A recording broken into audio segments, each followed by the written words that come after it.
Welcome back to another edition of the Riverbend Blind Sample Packs. We have a great one this time. First, I want to get it out the way. I usually do it at the end of the video, but I want to make sure everybody hears this. Big thank you, guys. A huge thank you from me and Joe, everybody that participates in this. We probably could do 2 or 3 packs, and people have asked why we don't do more. The reason is because we do an allocated bottle, and we might only have, we usually only have one of the allocated bottles that we use in the sample packs. Because trust me, if we could probably do at least 3 packs, at least 2, maybe 3 packs, because they sell out within hours on the release. So once again, a huge thank you to everybody that participates. Look, we enjoy putting these together. It's been over a year and a half now we've been doing this. It's been a major success. I mean, we're always trying to come up with new ways and new different things we can do in the blind sample packs. Actually, Brent, y'all all know Brent if you go to Riverbend. He actually came up with this one, which was really good. A sour mash blind. And that's what this one is today. And you all knew that the allocated bottle was Elmer T. Lee. But you didn't know what the other bottles we put up against it. It was a little hard. So we had to find all sour mash whiskeys or bourbons to go against it. And we're around the same proof range. But we put together a hell of a sample pack for you guys. Let's see who was the winner of this sample pack. So first off, the colors, orange was the ETL. Elmer T. Lee coming in at 90 proof. Single barrel Elmer T. Lee sour mash was the orange. This is no particular order. Evan Williams 1783 coming in at 90 proof as well. That was the black one. So we decided to put a Evan Williams in there. The pink Michter's small batch sour mash. That is the pink. This one comes in at 86 proof. So we definitely wanted to do an array of distilleries and different profiles, and I think we nailed that. We have Buffalo Trace, we have Heaven Hill, Michter's, and then the newcomer on the scene, Green River. This is their juice. They have some really good products. Green River is very well priced, guys. If you've not had Green River, no matter where this comes in the blind for me or for you, I definitely strongly suggest getting you a bottle of Green River. It's a great bottle. I think they're between 40 and 50 bucks. This is the yellow one. This is the non-chill filter too. That's another big thing for me when a whiskey can come non-chill filtered. This one comes in at 90 proof as well. And we got one more. Now this is also Heaven Hill, but it's Old Fitzgerald. The Old Fitzgerald Prime is the blue. This one comes in at 80 proof. Now this is a wheated, it should be wheated bourbon, because Old Fitz is wheated. So we're giving you all kinds of different profiles. But the king on the table, Elmer T. Lee. Everybody's going crazy over it. The secondary market has always been crazy over it. Do I think it's overrated? Of course, but if you can get that bottle at 40 bucks retail, it's really not bad. So you got to kind of understand, like, is it really overrated? Because originally it's meant to be a $40 to $60 bourbon.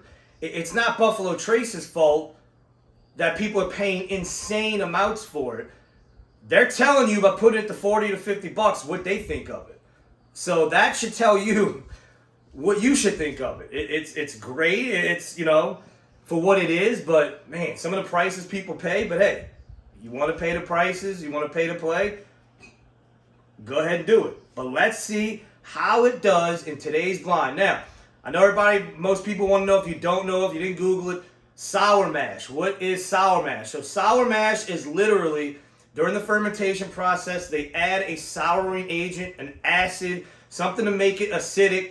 For the most part, they use leftover mash from a previous batch and put it into the new batch. The reason why it started is because this is the best way to get consistency from batch to batch. So that's why they do sour mash. And literally, as it says, sour mash. It's adding a sour agent to the mash, making it acidic, or like I said, leftover mash from the batch before, the previous batch. So, let's get into it. We go left to right. I'm not expecting too crazy, you can't expect crazy complex notes when you're going through a blonde like this. They might run together a little. What you're looking for here is mouthfeel, nose, and what really just on the mouth, what really sticks out on the palate. So the first one, that is very fruity. I'm getting a very tart green apple, a little bit of oak. So that nose is actually pretty good. It's young, which most of these probably are. I'm gonna 4 to 6 year range. Elmer T. Lee, I'm not sure on the age on Elmer T. Lee, but my guess is 4 to 7 years on these. Man, that's a nice little tart green apple note.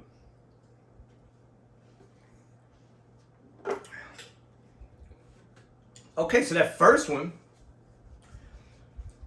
the palate's just like the nose. Green apple, caramel, almost like like those caramel covered green apples. So that one was pretty good, but it had a nice spice on it. Had a nice cinnamon spice on the tongue. Not a crazy mouthfeel, not a crazy finish on that one. Let's go to 2.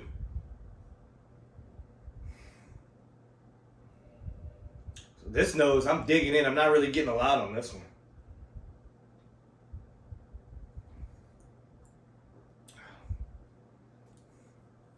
So palate a little better. It's very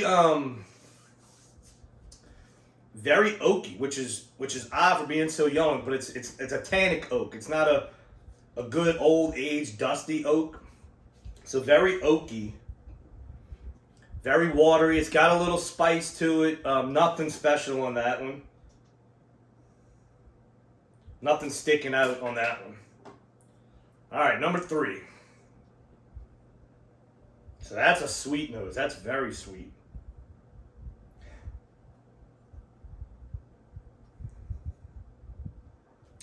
Sweet palate as well. But again, I'm getting that green note. I call it a green note. It's like a young note. It almost tastes like a young wood. That one's okay. Nothing great. Nothing's. I'll say the finishes. This one's definitely got the best finish so far. The finish is just still going. That's for the. After having these two and then to hit that at these proofs, that finish is actually pretty good on that middle one. Number 4. The noses just are not sticking out.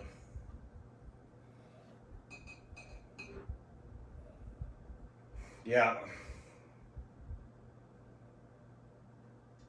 That first one had a really good, nose, but this last two.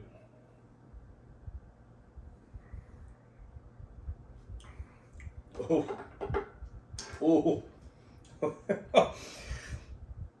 Oh, whatever that one is, see ya. That one's gone on the first time. I don't know what the hell that is. Garbage. That's what that is. Oh my God. Man, that was really bad. I cannot wait to see what that was. I wasn't expecting that because that's pretty bad. All right, now on this last one, getting a nose to this one. Caramels, vanillas, which I know those are the quintessential bourbon notes, but when you're dealing with something so low proof, so much water added, I mean, it's going to take out a lot of complexity. This one's got a good, decent bourbon nose.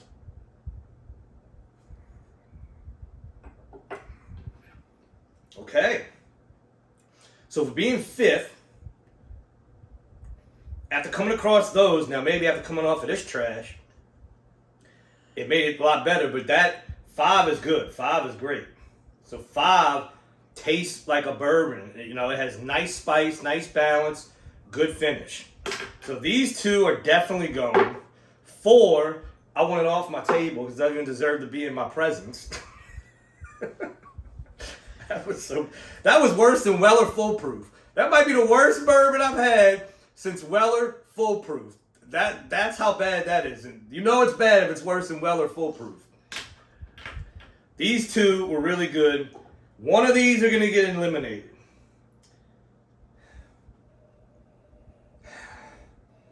Okay, so now the noses are coming through a little more, nothing crazy, but this one's a lot more oaky. Okay, so I'm still getting, this one had that good finish, but now this one's getting really sweet on the nose. Man, it's wild. They're definitely different. This one's a very dry, this one's more, it has a little richer of a nose.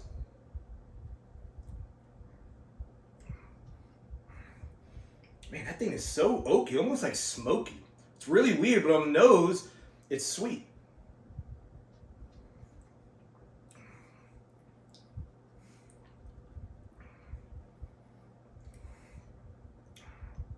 That's tough. That's tough. They're very different. Very different.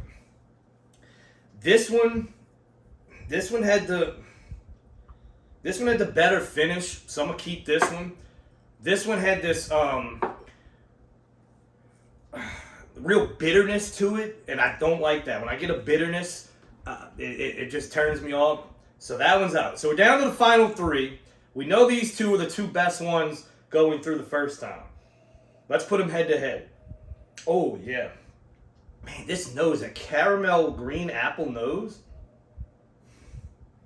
And now it's getting a little black pepper on it. Wow.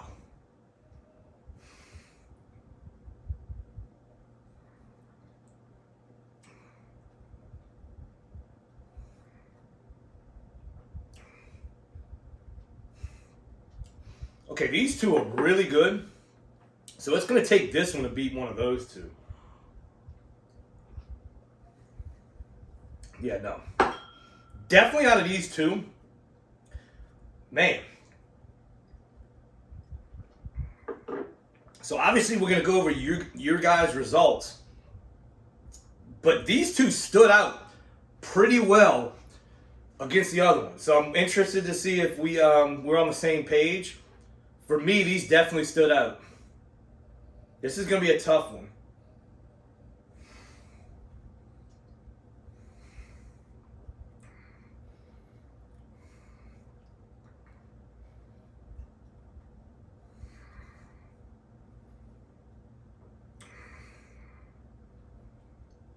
Okay, this one is good. This one has the nose. The palate, they're not the same, but the palate's a match. But the finish gives this one over the top. And like I said, when they're watered down as much at that low proof, the finish really counts in a blind. That's the winner. So, let's see who wins in my bracket. So, my blind sample pack, number 5, the worst and Weller Foolproof. I had a feeling it's the Old Fitz Prime. Good Lord. The Old Fitz Prime. They don't make that like they used to, that's for sure. So that's 5th place. In 4th place, Elmer T. Lee in 4th place for me. That does not smell, because I'm still getting that little bit of smokiness to it.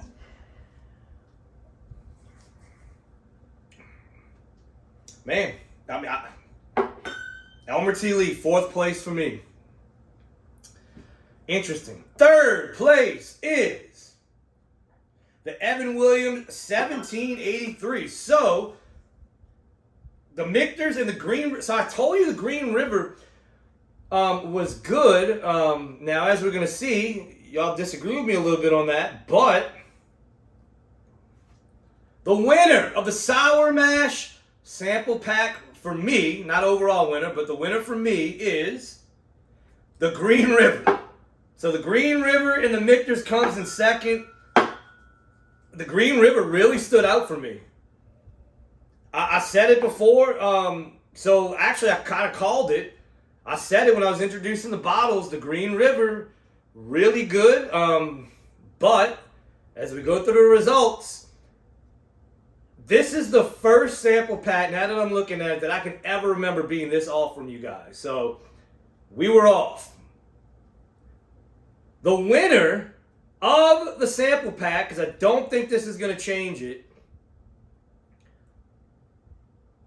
in first place, according to you, the consumer, and that's all that counts, guys. This is why we do it. This is for you guys to get a chance to taste things that you never thought you would taste before, or get a chance to taste, figure out your palate and see what you like. Elmer T. Lee comes in first place with a score of 2.59. We rank them 1 through 5, the higher the ranking.